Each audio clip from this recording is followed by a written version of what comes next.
Abdul Hamid Hawing, terdakwa kasus korupsi bantuan sosial, penguatan lembaga distribusi pangan masyarakat Sulawesi Selatan pada tahun 2010, ditangkap tim Tabur, Kejaksaan Tinggi Sulawesi Selatan. Pelaku yang buron sejak 4 tahun lalu itu ditangkap di halaman parkir salah satu kantor di Jalan Urip Sumoharjo, Makassar pada 4 Februari 2021. Abdul Hamid Hawing merupakan bendahara Gapoktan dan telah buron sejak tahun 2017 lalu. Terpidana divonis bersalah di Pengadilan Negeri Makassar pada 2 Mei 2017. Pelaku divonis 3 tahun dan denda sebesar 50 juta rupiah, subsidiar 3 bulan kurungan.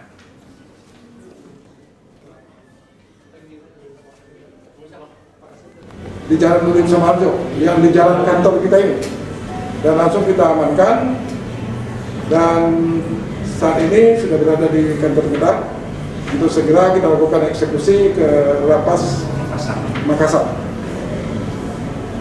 Terpidana ini divonis bersalah melakukan tindak korupsi dalam bantuan sosial pada kegiatan penguatan lembaga distribusi pangan masyarakat Provinsi Sulawesi Selatan tahun 2010 dengan nilai kerugian negara Rp149.232.960.